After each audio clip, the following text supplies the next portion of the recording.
Hello बच्चों, चलिए प्रश्न को समझते हैं। रिडबर नियतांक का मान 10 की घात 7 प्रति मीटर दिया गया है। हाइड्रोजन स्पेक्ट्रम की बामर श्रेणी की अंतिम लाइन की तरंग संख्या होगी 0.5 गुणा 10 की घात 7 प्रति मीटर, 0.25 गुणा 10 की घात 7 प्रति मीटर, 2.5 गुणा 10 की घात 7 प्रति मीटर, 0.025 गुणा 10 की घात 4 प्रति मीटर। हमें बताना है कि बामर की अंतिम लाइन की तरंग संख्या क्या होगी। मुख्य अवधारणा में हम देख सकते हैं कि किसी परमाणु के इस प्रकार से ऊर्जा स्तर होते हैं। ये मूल ऊर्जा स्तर n1 है, n बराबर 1 है, तथा ये दूसरा ऊर्जा स्तर n बराबर 2 है।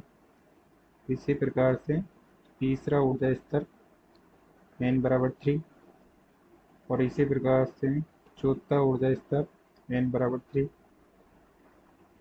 n बराबर 4 तथा इसी प्रकार से अनंत n बराबर अनंत ऊर्जा स्तर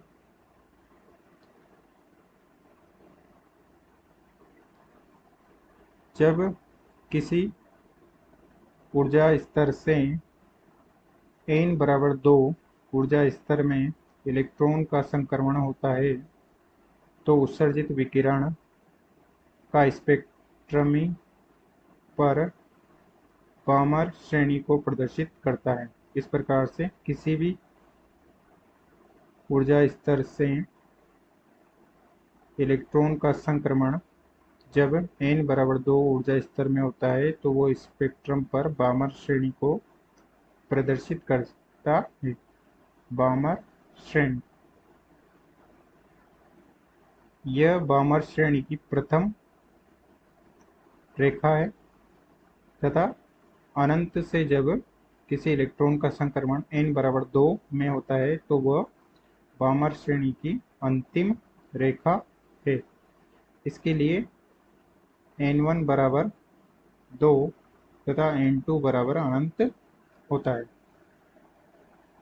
तथा उत्सर्जित विकिरण की तरंग दैर्ध्य को हम 1/λ बराबर हाइड्रोजन के लिए r गुणा 1/n1 की घात 2 माइनस 1/n2 की घात 2 के रूप में लिख सकते हैं तथा इसमें मान रखने पर 1/λ बराबर r 1/n1 की घात 2 माइनस 1 जब अनंत से संक्रमण होता है तो ऊर्जा जाता तथा तरंग दैर्ध्य न्यूनतम होती है, इसलिए हम इसे मिनिमम लिख देंगे तथा ये अनंतवा स्तर है तो n2 बराबर अनंत, जो कि ये 0 हो जाएगा तो 1/λ मिनिमम हो जाएगा r/n1 की घात 2। अब चलिए प्रश्न को हल करते हैं। प्रश्न में दिया गया है रिडबर नियतांक r का मान 10 की घात 7 प्रति मीटर तथा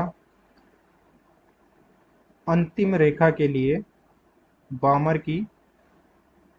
बामर श्रेणी की अंतिम रेखा अर्थात n1 बराबर 2 तथा n2 बराबर अनंत के लिए हमने प्राप्त कर ही लिया है, तो इसमें हम मान रख देंगे और हमें तरंग संख्या ज्ञात करनी है। तो तरंग संख्या होती है 1/λ, जो कि यहाँ पे मिनिमम है, तो 1/λ बराबर है r का मान है 10 की घात 7 प्रति मीटर और n1 का मान है 2, तो 2 की घात 2 हो जाएगा। तो हल करने पर तरंग संख्या बराबर हो जाएगा 10 की घात 7/4 प्रति मीटर, जो कि हो जाएगा 0.25 गुणा 10 की घात 7 प्रति मीटर।